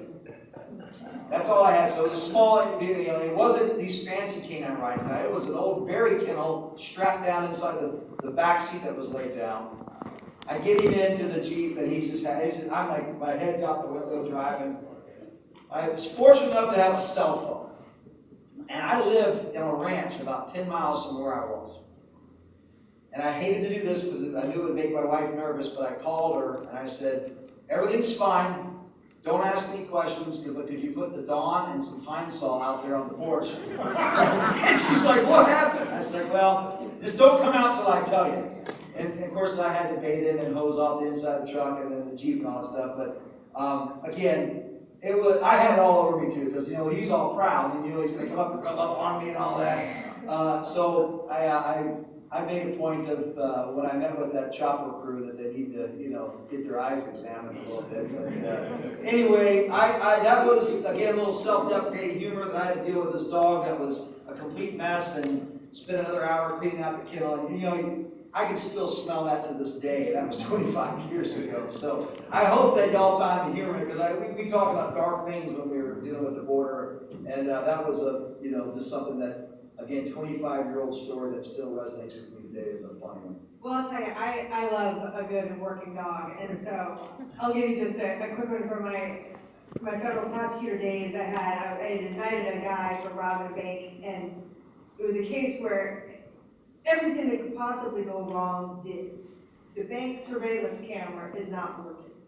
The teller was so nervous she couldn't identify the guy. I mean, we had nothing except for a dog. And the dog, came in, got the scent, found the guy. You could tell it was the same truck. The entire way we made the case work. So, if you don't believe, if memory serves, I think that was a case from Lakeland PD, and their working dog that saved the day. There's a bank robber still behind bars, so good dog. So I'll say, just on the kind of the most surprising thing I've seen, it just was such a stark experience. One of the trips I took down to the border was with the Speaker of the House, and so we had this delegation of members of Congress standing there with the Speaker of the House, and while we're standing there at the border, people are crossing the river and just walking up into America. And to see that that's actually what is happening every single day. And with all of us standing here, bearing witness here, was just really remarkable.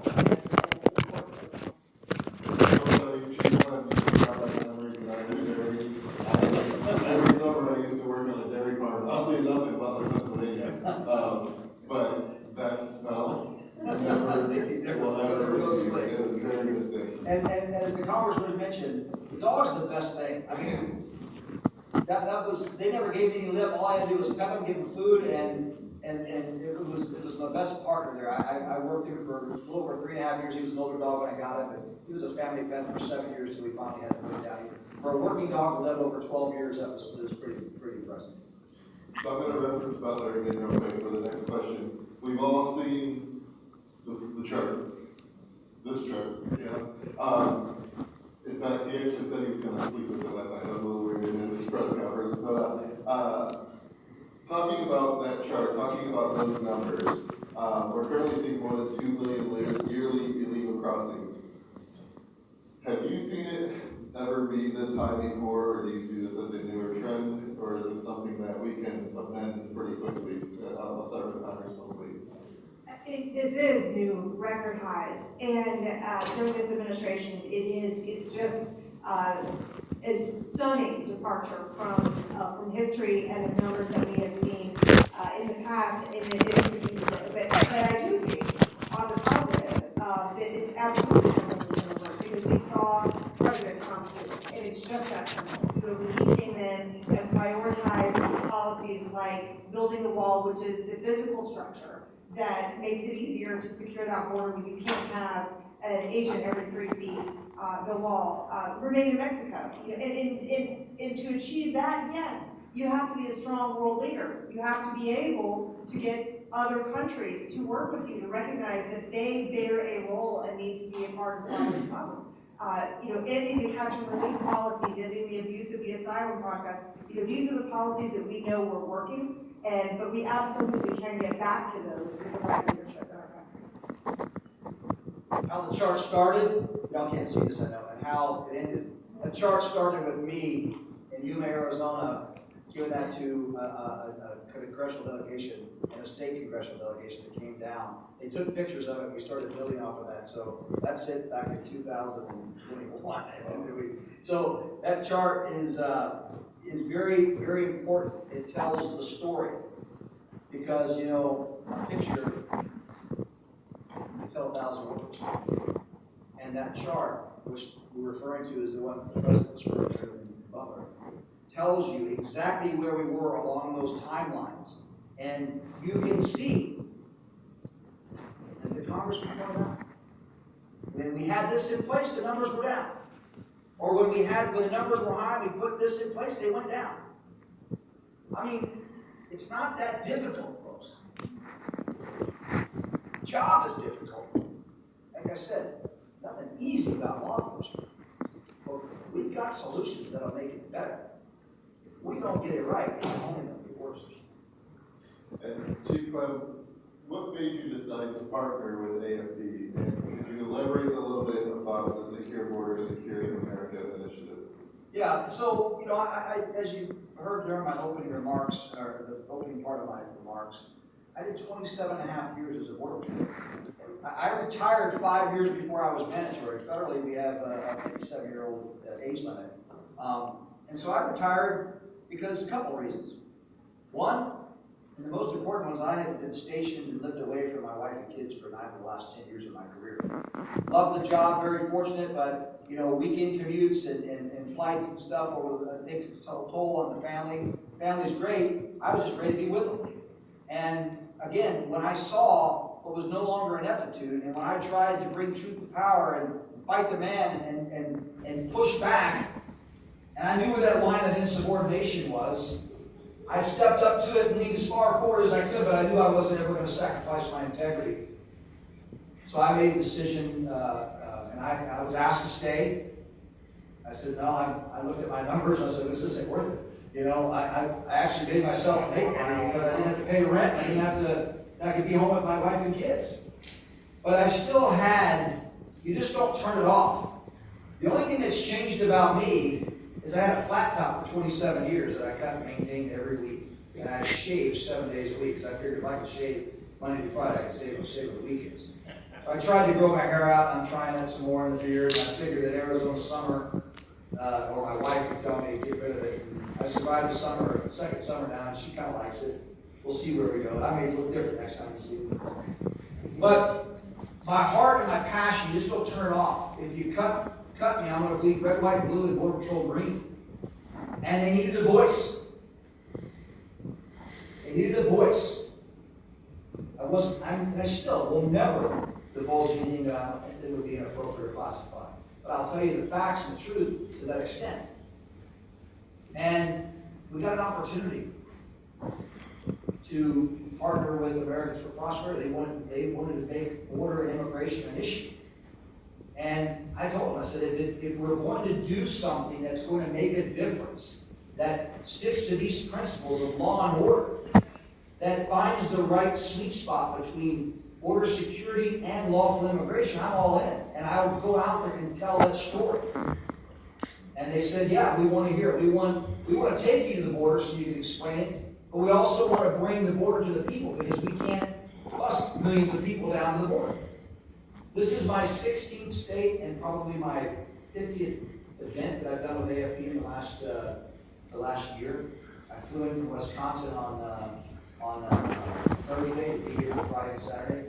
And the fact that this gets the message and the truth and even a few solutions to the people, because I firmly believe in we the people, getting it out here to the people that are going to vote, the people that are going to, most importantly, are impacted by the good policies and the bad policies. And AFP is giving me that opportunity. I couldn't have asked for a better transition from a career in law enforcement to continue to support the men and women of the agency and all first responders and veterans in law enforcement than what's happening right now. And again, if they turn around and said, you're done tomorrow, Chief, thank you for your time, I'd be good because it was an opportunity. But I hope that we continue to bring the facts to the people until we can solve this problem. I know that AFP, we've done some work with you in the past, like I said earlier, I think I knocked about 3,000 doors for you within your first year, so very excited to have you here in person with us. Is there anything else that you'd like to expand on or anything else that you'd like to talk about before we wrap up? You know, I think the last thing I'd like to touch on is just that, is that how much we appreciate AFP, that you all are so committed to doing the important policy work, to studying issues, to bringing good policy solutions, to talking about them, to bringing together people to share them with the public. And also, you support candidates that you think are going to bring those kinds of good policy solutions to our country. So, you know, I'm just grateful that you all are doing this work, that you're partnering with people like Chief Clem, that you're coming to my district, and that you're so committed. to our country and to good government. So I'm just grateful to you all for putting this event together and for doing this work that you're doing around America. Thank you. So with that, we're gonna wrap up a little bit now because we did get a late start. So I appreciate both of you guys so much for coming on, Congresswoman Lee. We can't thank you enough. Chief Clem, awesome weekend with you here. You know, we're so glad to have had you here. And with that, we'll wrap up and we'll be able to maybe mingle and talk a little bit afterwards. So, thank you guys.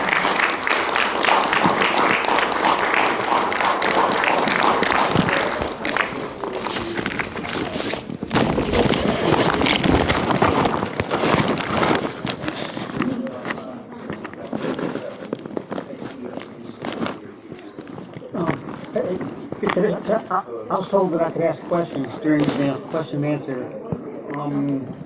Well, they're not having a question and answer. But I was told that it was part of the RSVP. Well, they because of the late start of the 2 hours and no 1 minute question and answer? no, they're not going to do that. I'm sorry. I apologize. Well, who can I talk to? Chief Clem, could I? Yeah, I knew you had a question. We were. Okay, listen, this is mainly for Mrs. Lee, but I want you to think real carefully. Here's my business card. I'm the National Director of Contract. I'll give you two. National Director of Contract with America Part 2. First, thanks to both of you. But listen, both of you spoke of funding, okay? And we're going $1 trillion in debt every 90 or 100 days, okay? And as soon as I learned of this, I immediately was on alert. I called Congresswoman Lee's office and said, hey, I'm one of your constituents. I'm not just conservative press, but I'm one of your constituents, okay? And so I said, I found the highest area of discretionary spending is student loan originations. Now, the students have paid back more. Don't turn to them for anything. They pay back way more. So I said, page 35 of the Republican platform, and here's the letter to the editor. What's the question? The question is, why has Congresswoman Lee not, when I completely begged her, please file legislation to obey the Republicans' platform to cut the spending, she has not done it. Either A, she disagrees with that, and she doesn't agree with the spending cuts, and she's a liberal, or B, she agrees, but she needs help. I have some free market solutions, but I can't. I'll be willing to help her. And so here's your copy of the letter to the editor. I'm going to give you 2 copies because you actually talked to me. She's local. I'll give her the 3rd one. I was a little bit harsh. I want to know, why has she not even attempted to obey the Republican platform as a I'll have to look into this. I don't control The anything that she Republican does, platform but- says the federal tax dollars shall not originate student loan originations with my tax dollars. $2 trillion in student debt is the largest area of discretionary spending, and we're making the colleges rich. Taxpayers and students alike are hurt because she refuses now. She tries, and she doesn't need the Senate because she can just put her foot down and say no more funding. Yeah. No more funding, and they will stop the funding. Okay, the House originates this. Now, if she tries and fails, she can't get 49 other members of. Yeah, it sounds like you've got to get this to. She didn't take a question. She keeps running from me. But he's not But I- affiliated No, with but her. listen. I was going to ask her a question, but she took off. Could you ask the question for me? She did have somewhere to go. I'll do the best I can. One minute. She took 2 hours, and I can't even have 1 minute of question. I'm sorry. I don't. Unfortunately, I don't speak for her. No, but I want you to ask her. She wouldn't take the question If for there's me. discretionary money that we can be used to help do. I'm going to tell you what I think's happening. The colleges won't permit this because they're lobbyists. Student loan bankruptcy uniformity is Article 1. You believe in the Constitution, right? Yes, I do. Bankruptcy uniformity in Article 1. College debt is not being uniform. The students going to start bankruptcy defense. This would make the lobbyists run. It would force lending down. And the Democrats consider this important. In a perfect world, a cop doesn't need a gun, but this ain't a perfect world. In a perfect world, a student debtor doesn't need bankruptcy defense, but without this, we've tried it before I've been born, my Republicans have refused to even attempt this. Are they lying about that? Maybe they should remove it from the platform. I'll have to figure it out. I spent clearly can't sit here and. I wasted a whole day of my time coming up here to not be able to ask a question. Well, I'm sorry about that. They cut off. Listen, Chief Clem took my question, and listen, I was a security person Appreciate it, once. though. Thank you for being here. I want you to ask Lee, and I want you to get back with me. Here's a 3rd business card. All right. Okay. May God bless you. Listen, you did your part. Okay, he did his part. She didn't do hers, and we're going to crash the dollar. Sorry about that. It's just that they ended up getting the regular question. Yeah, tough. They said they were tough questions are not permitted. Yeah. Okay, yeah. And, yeah. Yeah, yeah. And we can discuss everything. Okay, got it. Listen, I didn't get your name. Let me give you my business. Brad. I'm bored. Listen, let me tell you something.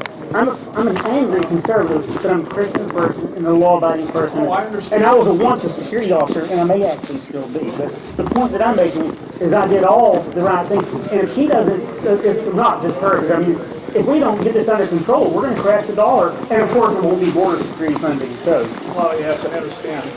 right, And spending is out of control, I understand. right. But, you know, it's Well- unfortunate you weren't able to talk to her. No. You know, I'm not able to talk to her either, so Well, in any event, okay, where's the court? I'm over here, but listen, that's one of my friends. I'm going to talk with her first, and then I'll be on my way. Oh, goodness. Oh, holy cow. Okay, I got it. Okay, thanks, man.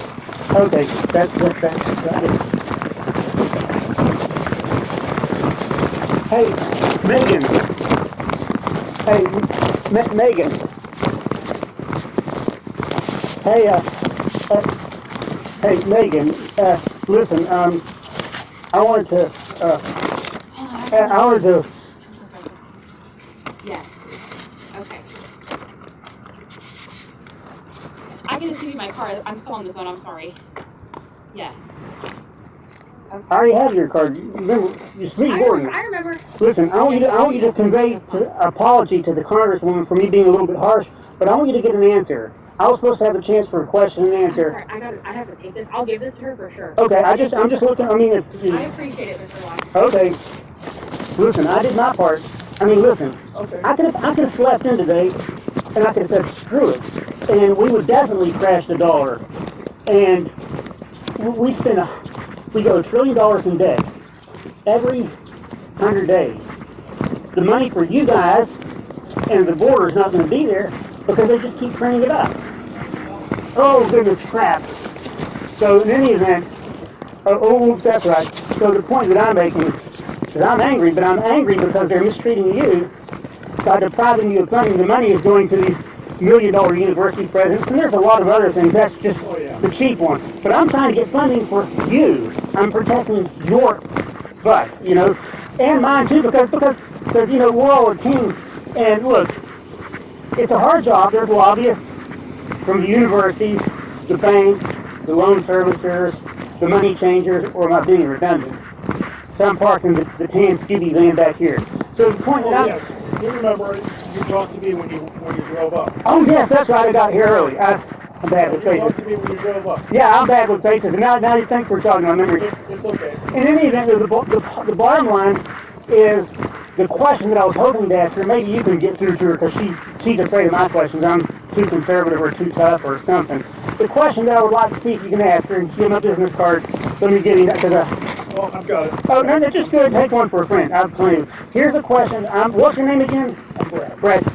Okay, I'm bored. So the question I want you to ask the Congresswoman is, why have you not attempted to, I mean, just attempted, maybe she would fail, but at least attempted to put a stop to the student loan origination spending, which is prohibited by the Republican platform. The Republican page 35 says the federal government should not be involved in student loan origination spending with my tax dollars, $2 trillion in debt.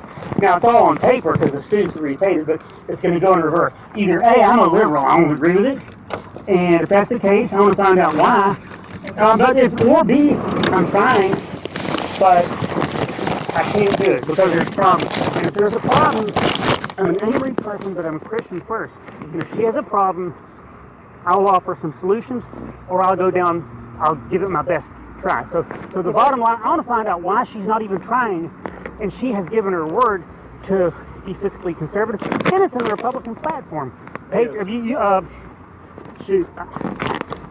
Can I give you, I ran out of letters to the editor. Well, that's all right. you listen, if you see the front page news on our news, the 3 websites there, you can Yes. catch it. What's your name again? Brad. Oh, okay. So in any event, I did my part. Okay. There was no questions and answers. They didn't keep their word. But I Well, mean, they did, but I think they were prepared questions that the moderator had prepared. So, well, it's not your fault. Listen, man, you're a No, security person no, just I'm- like me. yeah. Look, let me show you. Back in the day, I was a security officer, okay? And I still have the badge. Oh, okay. And so in any event, this badge here is to reflect my new promotion. I don't have any weapon on me because even though y'all didn't screen me, you should have, and it was just probably a secure event. So I'm not carrying my. You'll notice that there was a few law enforcement Yeah, officers there were. So y'all did your part, but in the event, even though y'all didn't screen me, I knew to show proper manners, and I left my service revolver back at the house. But the bottom line, thank you. but yeah. I mean, it's one of them things where you try to do your best, and you don't want to screen people too much, and so something can slip through. But y'all did the best that you could. But the bottom line is, if you could ask her, you're probably one of her constituents. Why are you not even attempting? She only has one choice: either cut the funding here. Or we'll crash the dollar, and there won't be border security. There's a lot of bloat, but the student loan origination is $2 trillion in debt is student debt. Okay. You need me? Yeah. So the bottom line is, You need me? Yeah. So Brad, here's the bottom line: that the students are the taxpayers currently have been fully repaid, but it's going to go in reverse if it's not stopped because it's liberal pork spending. So excuse me, I was going to say Matt was asking to talk to you. Okay. Brad, I didn't catch your name, but Thank Brad. you. You have a good night, sir. I've got to go and finish my job, so you have a good night, okay? Okay, you too. Good luck. Thank you so much, buddy.